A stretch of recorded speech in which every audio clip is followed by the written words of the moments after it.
Hello, my name is Dr. Shambles, and on this video I present to you a full in-depth guide on the new leader Purple Kata. I haven't done this in a while because there was no leader I actually liked enough since RP Law, but this one made me come back with these guides. Couple warnings in case you don't follow this channel. In this video I will not present any sort of gameplay as I already have some in my channel. This is to try and make the video shorter and, well, shout out my other videos, which in case you do go see them, thank you for helping the channel. Another thing is in the description there is my deck list that I am going to be playing at least on the beginning of the format. I will present it to you anyway in this video, but it is so you know you can copy and paste on the sim in case you want to try the leader out first.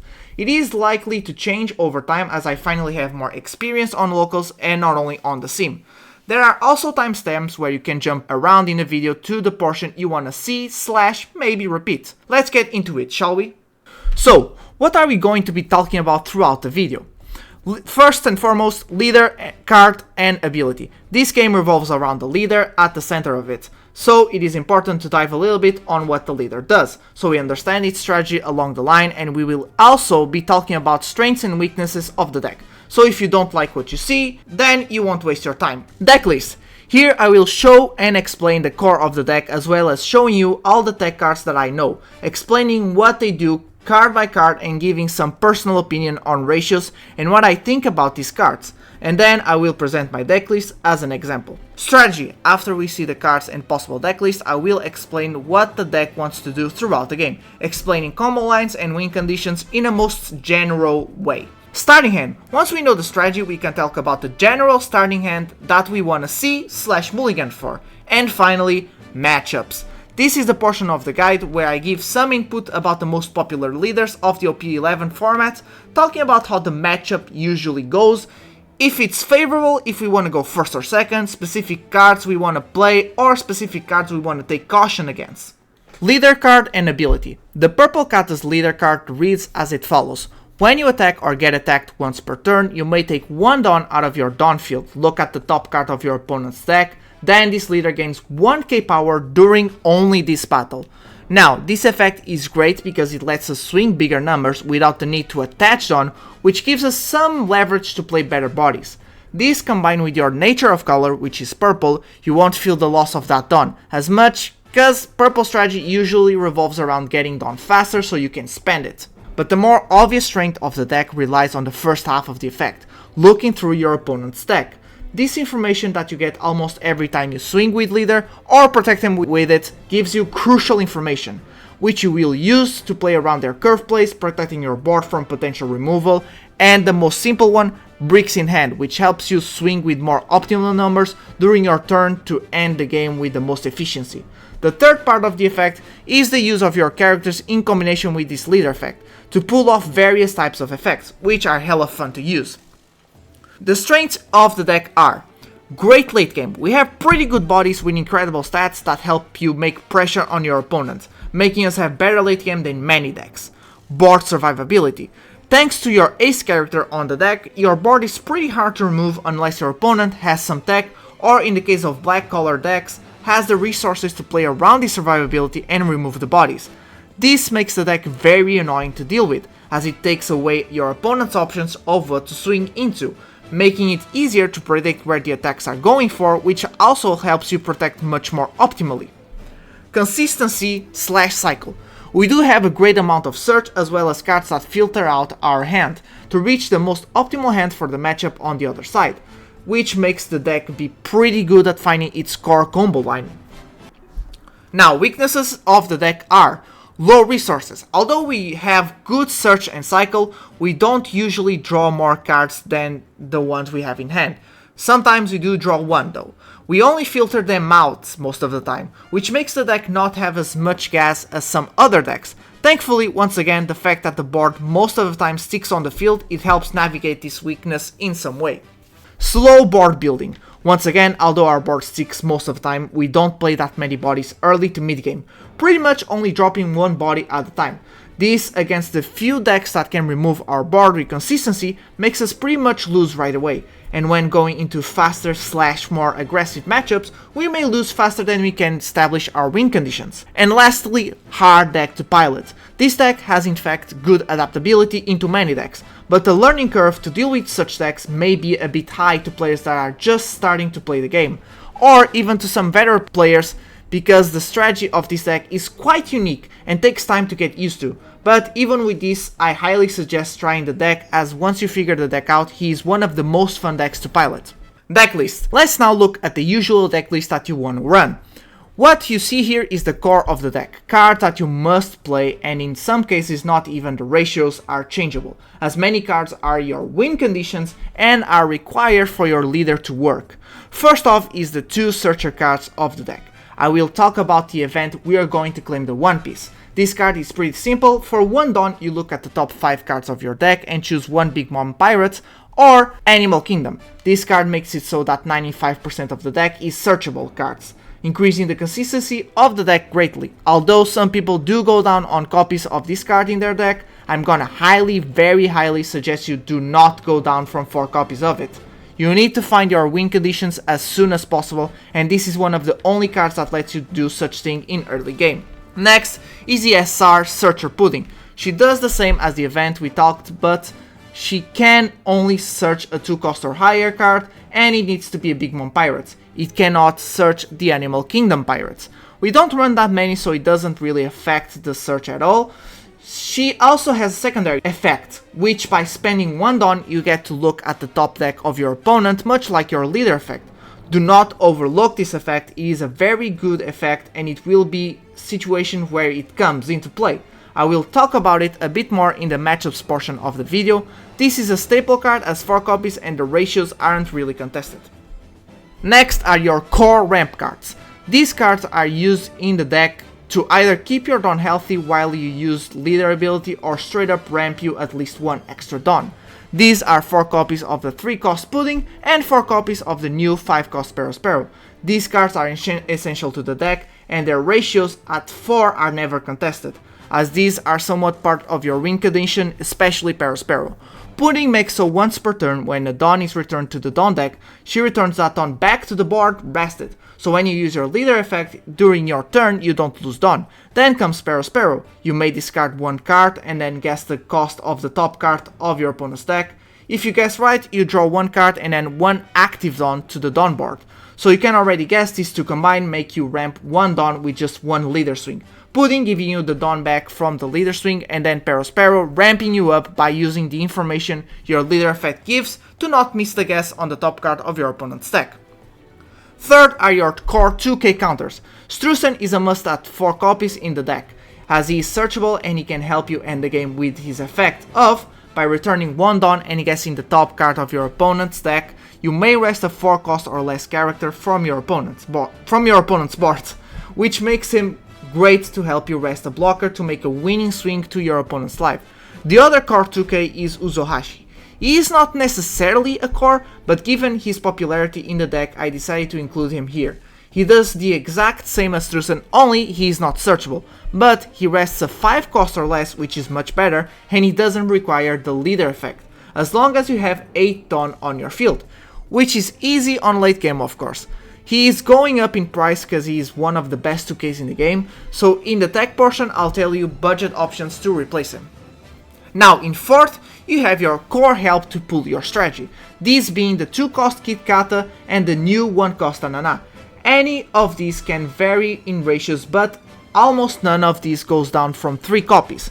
Most popular ratios are 4 copies of both in the decks, but if you want space to insert a new tech card, you can go down 1 copy of any to have more space. I don't recommend this, especially for the 2 cost Kit Kata, but it is possible. The 2 cost Kit Kata makes you able to replace him for a bigger Kata, as long as the cost of that bigger Kata is the same cost or less than the Dawn cards your opponent currently has on the field. It makes for a great late game combo where you can spam a bunch of these Kit Katas only to replace for a bunch of big bodies, making insane amount of board in only 1 turn. Anana has a simpler effect. She becomes a blocker if you control another Big Mom Pirates character, as long as he does not have the same name as Anana. Although this is a simple effect, this can save you games, annoy your opponent a lot, or straight up counter their strategy. Lastly are your win conditions, the 8 cost Kata and the 10 cost Liling. 8 cost Kata is a huge blocker that, once you pass turn, you may unrest 2 Big Mom Pirates with the cost of 3 or more, which usually means you will be unresting himself and other bodies like Perospero, and then you add a rested on after that. This gives you the opportunity to swing with him and another body, and then protect the board from swings thanks to his effect, allowing you to be more aggressive. And the 10 cost Lily is a rusher, meaning she is moving up a grade with this deck's aggression and may save you last turn thanks to her ability. When your opponent swings, you may return 5 Dawn to the Dawn deck, guess the cost of the top card of your opponent, and give plus 2k power to your leader till the end of the turn, making your leader a 7k body, which makes it really hard to remove your lives or finish game. And now let's talk about the tech cards you have. Let's start by the 2k counter cards that you can implement in your deck. Sasaki from OP11 is my personal favorite. He's a searchable 2k counter thanks to your search event, and he's a good replacement in case you don't see your usual 2 ramp cards. This is to me the best third counter card you can run on the deck. Black Maria is also a popular card that is searchable, allowing you to use her effects either to punish the ramp strategies by catching up to them thanks to this card, or to ramp back up to 10 Dawn if you use your 10 cost Lily effect early and the game is dragging out. I didn't really find the openings to use the card for the effect and always use it for the 2k counter, which is why I prefer the Sasaki over Maria. And the other 2k counters are the vanilla 2ks, simple searchable 2k counter that you can drop on the board to swing with if you need more aggression. These are your best budget options to replace the Uzohashi if you don't want to buy him, or they can be your third 2k counter card that you can play with Uzohashi in your deck. Pick the vanilla that you would prefer to see depending on its stats for curve play or bigger swings. One last honorable mention is the 2k Mentor. He is not very popular, but if in your locals you encounter a lot of decks that use strategies that rely on trashing cards, Mentor is a very useful tech. By removing 1 Dawn and a life card, he lets you replace 2 cards from your opponent's trash back to the deck. This is used when there are many blue Nami players on your locals, as she doesn't take lives from you very often and her win condition is literally trashing all of her deck. So this is a cool tech for her, but it is not very used, obviously. Now let's talk about the mid-range bodies. First is the most popular one, Queen, a searchable Animal Kingdom Pirates blocker that filters your hand by drawing 2 and then trashing 1 card of your choosing from your hand. You play a lot of bricks in your deck, so to filter out the hand, this is the perfect card. He is a very strong drop on late game if you need more survival or set up more of your win condition cards. Second is one that I personally like a lot actually, which is Miss All Sunday. This is a 5 cost body that when you play it on curve you ramp a Dawn as well as drawing 1 card, with a trigger that by removing 2 Dawns you can play this card directly from lives. This is a trigger that has helped me more times than I care to admit, and its on play is a good replacement if you don't see your Perospero, but I don't recommend playing more than 2 copies of her. Next is the Bonney. He is a 4 cost ramp card that when you drop him on the field, he ramps you 1 Dawn. And when you swing with him, he may copy the power of an enemy character. This makes it able to copy big numbers and swing with it without even attaching Dawn. The problem with the card is the price. It is very expensive, it is not really that popular, but if you try it and enjoy it, who am I to stop you from playing it? With the mid-range bodies gone, we now need to go on to the late game bodies. The 2 cards that you can take to support your win conditions are either 9 cost Linley or the 7 cost Sanji. I don't recommend trying to fit both in your deck. Linley used to be the main tech for the deck as it is searchable, can heal and remove one of your opponent's bodies all by just dropping her on the field. But now, the 7 cost Sanji is much more popular as it leans into a more aggro version of the deck, where you can play him right before you start dropping your win conditions to get a stealthy swing that can remove board or pressure lives, as he has an on-play effect that gives him rush and can rest a body on the field, which you can use to rest a blocker and then swing onto another body or lives, or straight up rest the body you want to attack, catching your opponent by surprise. I suggest playing either 2 or 3 of one of these in the deck, as I believe you won't find the space to play all 4 copies in your deck. Lastly, we're going to be talking about the events you can run in the deck.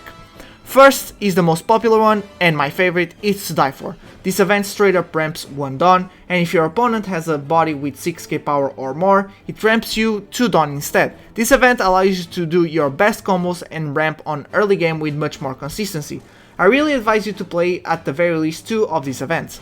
Second is the Haikai. This is a very popular removal event that by sacrificing 2 Dawn lets you remove 2 bodies with a cost 6 or less, which is great against the more mid-range aggro decks that rely on finishing the game fast by spamming weaker bodies on the field and swinging to face.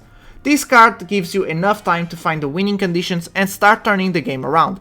Really advise running 2 copies of this event. Another popular removal event is the Ragnarok. This allows you to remove 1 body with a cost of 8 Dawn or less by removing 1 Dawn back to your Dawn deck. This is incredible for the most meta decks of OP11 that run a lot of 8 cost key cards, as well as helping you in the mirror match. Usually people either run 2 of Haikai or 2 of this Ragnarok. If you can squeeze both, might not be so bad actually. Another popular removal event is Gothred. This event is a mid-range event that allows you to KO a 5 cost character or less, as well as ramping you 1 Dawn. This is also good in case you don't see your Parasparrow, helping you ramp a Dawn while removing some of your opponent's aggression. May also be good when you want to set up to win game and need to remove something last minute. The last removal event isn't really that popular, which is Mama Mash. I don't know if it's the real name, but it's the one on the sim, so sorry if I got the name wrong. This card is pretty much Ragnarok only with extra steps, as it needs you to know the top card of your opponent's deck and lets you remove a character with original cost of 8. This isn't really an improvement on Ragnarok, as it costs more and needs more setup, while the only upside is it passes cost buffing effects, such as Jax, but most of the time you don't really have the time to lose a turn removing such cards, so this is not that popular. The last 2 events are counter events. First being the more popular when 2 men are fighting, the last thing I need is some Alf-Fast assistance, pretty long ass name, which is a strong counter event that by guessing your opponent's top card, you get plus 5k power during the attack. This can save you from losing the game, in team up with the 10 cost Linley effect, but this card fell off from popularity, as you don't really need it. Once the opportunity comes to play the card, we should already have set up for game, but some people still squeeze in 2 copies of this event just in case. And the other event is the Noro Noro Beamsword. By removing 1 Dawn, you get plus 2k power during this battle, but you also can rest one of your opponent's characters, removing 1 swing from their board entirely. This is a very good also, although it is kinda hard to set up 2 active Dawn during your opponent's turn. And with this, I will now present to you what I'm playing with at the moment. So here I'm using the sim to be a bit easier on myself when it comes to the editing process and also to interact better with the cards. So as you guys can see, my deck list right now is pretty straightforward. I'm not playing the 7 cost Sanji. This is because I just don't find the situations where I place him. Obviously he does help a lot when it comes to the losing matchups, but when it comes to the black color, I just don't like it. I don't think it doesn't even matter. And when it comes to the red decks, more aggro, I just prefer to save for Haikai. So pretty much I'm not using Sanjis, I'm playing 3 Ananas to keep my Sasakis at 4 copies, because I just prefer to play 12 cards of 2k counter, and then Anana is just somewhat of attack, because she is not part of the combo strategy, so we do not use her to ramp or to set up a winning in a winning position. She just helps us to get there. So I decided to just max out on what actually ramps us down and what actually is the winning conditions, so I have even more consistency on my deck. Now that we know what each card does and we have a deck list, I shall start explaining what our combo lines are. First and foremost, I'm gonna explain our win conditions in more detail, these being our Kata and Linley, and a tiny bit on Parasparrow as well. Let me explain. The way to win most of your games is abusing your ace card, the 8 cost Katakuri. As I explained a bit earlier, your Katakuri allows you to restand 2 Big Mom Pirates bodies as long as they are 3 cost or more.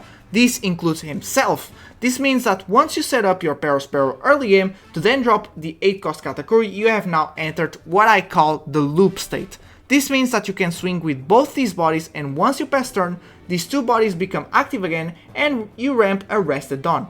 This means you can abuse 2 incredibly big swings each turn and then restand them and get an 8k blocker, which is gigantic, and your opponent can't even swing on your smaller body because you are restanding it, making it incredibly hard to remove them from the board unless you are a black color deck that can decrease their cost and then remove, or in blue color's case if you expend a big event to remove them. But in blue's case, that means they can't play bodies on the board, so unless you are bricked, it is usually good for you. And decrease by power the decrease by power comes from the red color. It takes too many resources, and once again, that is a good situation for you to be in unless you brick. This loop advantage only gets bigger with late game, as you start dropping more katas, even with your 2 cost kata that lets you cheat out more than 1 ace kata per turn, and when you drop 10 cost Lily, which is the biggest body possible, giving an incredible aggression that no counter can save from. At some point they will remove the Perospero and then you just move the loop onto Lily anyway. The more loops you have, the easier it is to win game, obviously. So to achieve this, you can do it in 2 ways. One for when going first and one for when going second. When going first, you can do this on your curve plays. On second turn with 3 Dawn, either drop the 3 cost Pudding or the 3 cost Sakazaki, or just play the It's to Die For. After this, on your third turn, you play Perospero, swing with leader and activate leader ability. Look into your opponent's top deck. After this, we will go down 1 Dawn, but 3 cost Pudding will just regen that Dawn back. Then activate Perospero ability, discard 1 card and declare the card that you just saw on your opponent's deck. This will make you ramp 1 active Dawn and draw you a card. This will make you be at even curve, which then lets you play your ace kata next turn, make you enter your loop state. This means you need a 3 card combo to achieve this loop, a 3 cost ramper, Perospero and Katakuri. If any of these are missing in your hand, you have the first turn to play Searchers, or the turn where you ramp with Perospero and it gives you an active Dawn where you can search for your kata. This unless you had to play Sasaki last turn, which in that case you need to attach the active Dawn to him and swing so you actually get the ramp. When going second, you are already on even curve, so you can still do the exact same combo just to get 1 ramp Dawn, theoretically catching up to your opponent's Dawn. But there is an interesting interaction that you can do when going second to ramp a bit faster. When your opponent is on his third turn, usually as the meta is, they drop a 5 cost 6k power or more body. This lets you abuse the second effect of It's to Die For. When your opponent has a 6k body on the field, you actually ramp 2 Dawn in a row and not just 1, letting you use this on your third turn and drop Perospero in the same turn. Usually already want to drop your Perospero on your third turn, but in this case you are ramping a full turn. This means on your next turn you can drop a 10 cost Lily to be more aggressive if you need to, which makes incredible pressure onto your opponent. This is the most optimal combos, the rest will depend on the matchup and how you adapt, normally using your tech cards to help you in each specific situation. You also need to look a bit ahead on how and when to use your leader ability. Sometimes you may swing with him and get buff, but that can mean you don't get to achieve a curve play that you might need. Same when you are defending with the ability, which remember, you have no way of ramping during your opponent's turn. So you are actually going down 1 Dawn, but that will come with experience and practicing with the deck. With the strategy settled, we can now understand what we want to see on our starting hand and what to mulligan for. What we need to see in our hand is our ramp targets with a Perospero. It is not required to see the winning conditions from your starting hand, as we have hopes to draw them on later turns or get them from lives.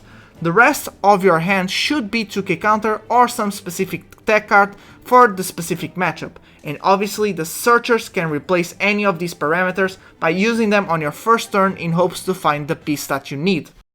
Now we are going into the final part of the video, the matchups. Before I go any further, I'm giving Justin a big shout out, as he is a YouTuber that is, at the time of the recording of this video, playing One Piece TCG at the East region. He has experience playing the deck live, and therefore made his own guide in written format about the matchups. He found good success with the leader, and therefore I use a lot of his guide to help you guys out in video format. His channel is in the description. Up Luffy. I'm actually gonna get the best out of the way first. This guy is pretty much the main reason why you wanna play Purple Kata in OP11 format. This was the top deck in the East region and is probably gonna be the top deck in the West as well, but we actually countered the deck using its own strategy against him. Up Luffy's strategy relies on ramping a lot on early and mid game, to then start dropping big bodies 2 at a time to win the game with very little effort. These bodies are boss characters that are hard to remove, and can swing big, making the leader not really require much adaptation to win games. As to deal with these big bodies, the opponent requires to use a lot of resources from hand and field just to remove one body, and again, he will be dropping 2 at a time thanks to his leader ability to search and organize his top deck, to then drop 9 cost Sanji to get another big body for free. We counter this deck because going either first or second, Up Luffy is going to have to ramp, because as I said, he has little adaptation in his deck because he doesn't really need any. And so, we use his strategy against him by using none other than our 2 cost kata. If we set up 2 cost kata early, we are already making incredible pressure, letting Luffy know that if he commits to his ramp, we're just gonna replace that kata for our ace character. This, once you play Perospero, makes your opponent be on a very bad position. See, he does run removal, but usually that removal only removes one body at a time. If he chooses the 2 cost kata, we may very well just pay the 8th Dawn and play the ace kata normally, and enter the loop state with Perospero, and if he removes the Perospero, which is usually the right play, we can replace the 2 cost kata for ace kata with no cost and then still drop another ace kata normally, or just another Perospero and we still enter the loop state. And if he doesn't do anything, well, we having 3 bodies on the field set up, so we almost win just off that. So to pull this strategy off, you usually want to go second against this matchup, using your very first turn to set up your Kid Kata, and then using your second turn to either search for Perospero with your searchers, or you could potentially ramp with an event and search for him as well. If you do this, you have an interesting setup for the next turn that can sometimes make you drop your Lin way ahead of time, which is a good body that can actually remove some of the big bodies his leader plays, or make immense pressure on lives. If you go first, just look for your general combo going first and set it up, and try to save some Kid Katas in case you can use them to drop your Ace Kata while saving more Dawn to drop more bodies that way. Some other cards that are valuable in this matchup are Anana and Searcher Pudding, as every time you have an active Dawn you can drop Anana so you can block a swing for free, and with Pudding you can use her second effect to look at the top deck of your opponent's deck without committing to your leader's swing, bypassing the Gum Gum Giant opportunity. Some cards you need to look out are the 8 cost Rush Luffy as he bounces our great deck against him back to our hand, and the Red Rock as he can remove your Lin, which could be problematic depending on the situation. Green Purple Luffy. This Luffy is actually a 50-50 matchup, which makes it a ton of fun or exhausting to play against, depending on your perspective. This Luffy strategy is to play aggressive mid-range, by dropping typically low cost to mid cost Straw Hats, their ace on the strategy being the Sanji and Pudding. This card allows them to abuse their leader ability without really going down too much on Dawn, and keeping their leader at 6k power during your turn. Another annoying card we need to deal with is the Stage, as it makes their ace card a 7 cost instead of 5, which means our tech Hakai event doesn't really work as good on this matchup, even though it is our usual best deck against these mid-range decks. It is still our best deck, by the way, as if you can't remove Sanji and Pudding, you can still remove 2 other bodies that the Stage didn't buff, so keep a lookout for an opportunity to drop the event. In this matchup, you want to go first to steal their curve plays, prioritizing the ramp event over the 3 cost Pudding. If you get a hand that has the 3 cost Pudding and the Perospero, then you are fine. Just make sure you don't play the 1 cost Searcher Pudding on turn 1, as this would make, once you set up the 3 cost Pudding, you have 2 characters on the field, which means you can get countered by getting a green Zoro dropped on his curve play and take out that Pudding, stopping your ramp setup. When going second, try to punish their Sanji and Pudding curve play by playing your It's to Die For event and ramping 2 Dawn and then dropping Perospero. This makes so you are at 10 Dawn next turn, letting you drop the 10 drop Lin, which we'll use to take care of their aggression while we start building board and change the game around. The more Lin the better, to be honest, because she makes sure you can take lives or board almost for free. So the turn should be, turn 1, use both Dawn to search for either Perospero, ramp event, or Lin. depending what you are missing. Second turn, maybe set up a board with a 3-cost pudding or just do more search to get to the pieces you need. And third turn, ramp with the event and play Perospero. After that, drop Lily and start adapting to the situations from there.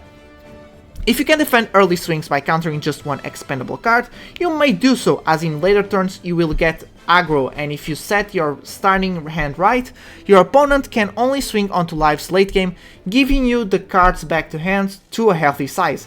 This obviously because they can't swing onto board because of our Katakuri loop.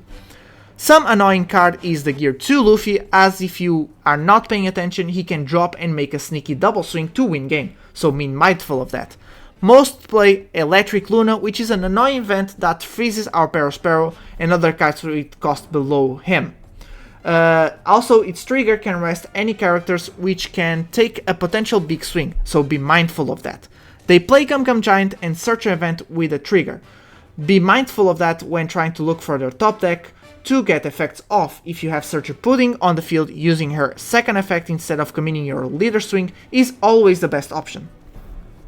Also, I haven't uploaded any gameplay on this matchup yet, simply because the room either bugs or they leave before any winner is decided.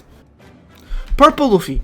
In the Purple Luffy matchup you have mainly 3 variants: Doffy Pirates Luffy, Ramp Luffy and Taro Luffy.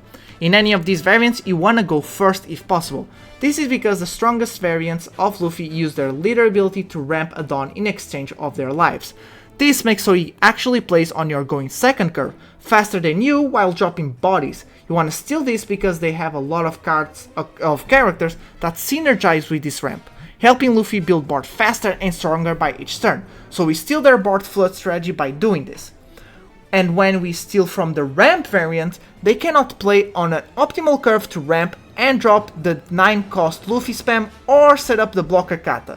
They do like to do this just like we like to do it, which gives you good time to develop your own board and set up the winning conditions. In the case of Doffy Pirates variants, they do like to go second, but it is honestly pretty weak and not even that popular, so we let them play how they want to, cause honestly just by playing our general combos is already enough. You usually like to play your general combos against this Luffy when going first, only prioritizing the ramp event it's to die for when going second. This is to set up your ramp and drop Perospero combo, so then you have the 10 Dawn to adapt to whatever situation you are in, since you maxed out on your Dawn resources.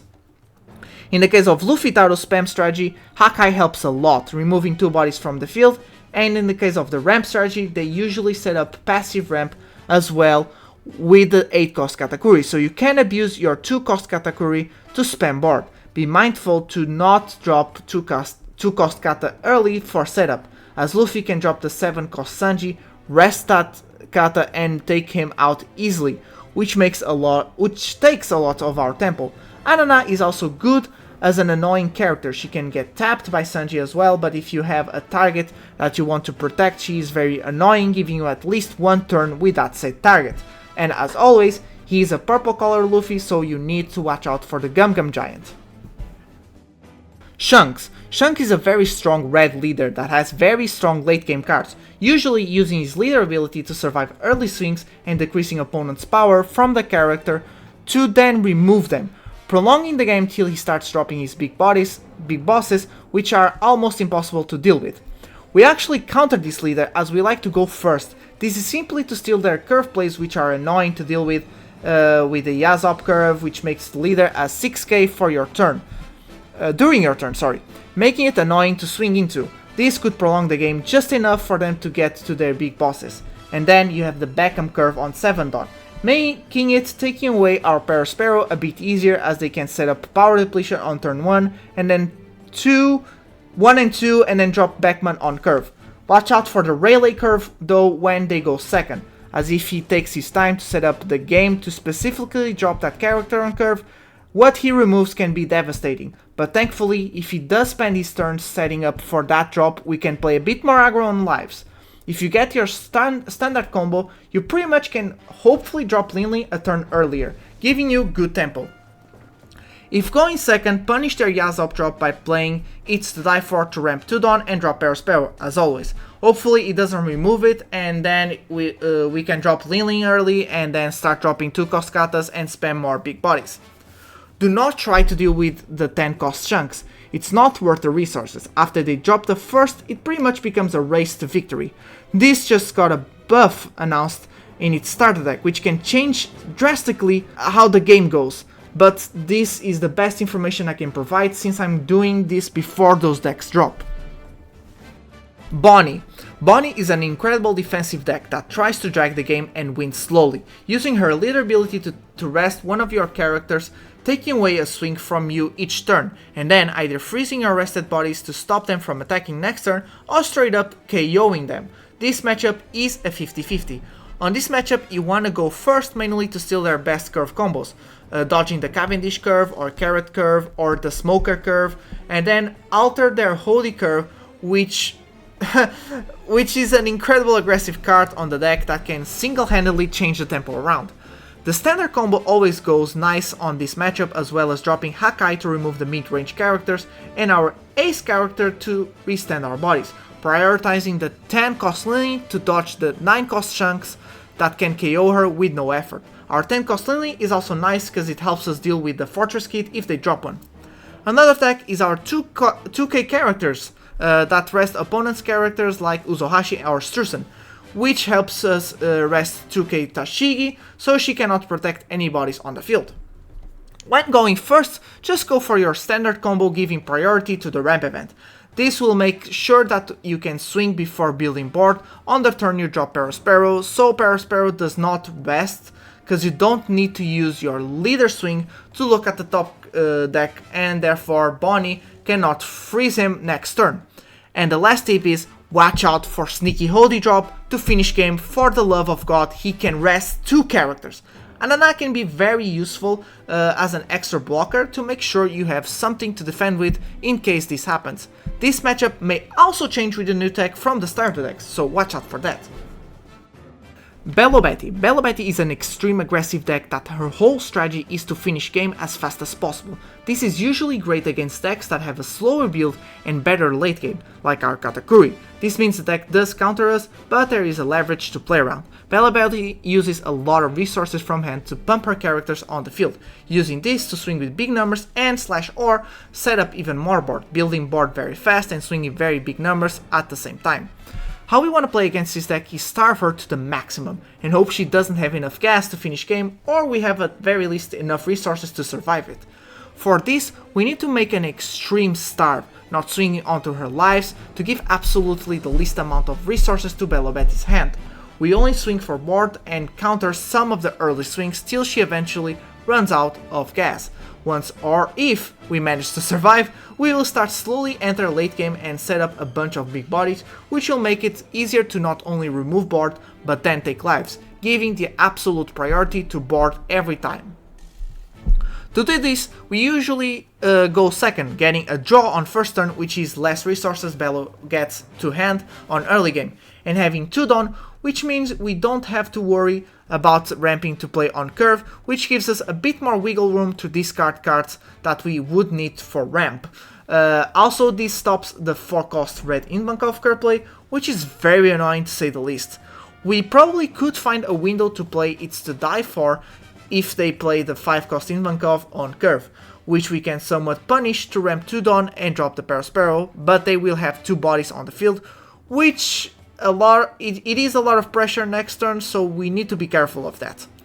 Great decks for the matchup are the obvious Hakai, which helps us remove 2 bodies, giving priority to the 4 cost red Ivankov as she can continuously drop more bodies and build aggression, 4 cost red Karasu as he keeps putting our leader at 4k power, which makes it very hard to defend him, and the yellow 5 cost Sabo that counters our starve by taking away their own lives, adding resources to hand. These are also the top priorities you swing into when fighting for board. Another great deck is a 2 cost Kata, as most of the time you won't have the window to drop 8 cost Kata on curve because you are too busy making sure you take every single character possible on the field and can't spend that much on building only one character to board. This kata helps you hold on to those big cost characters and leaves you more dawn to attach and make sure you take the board.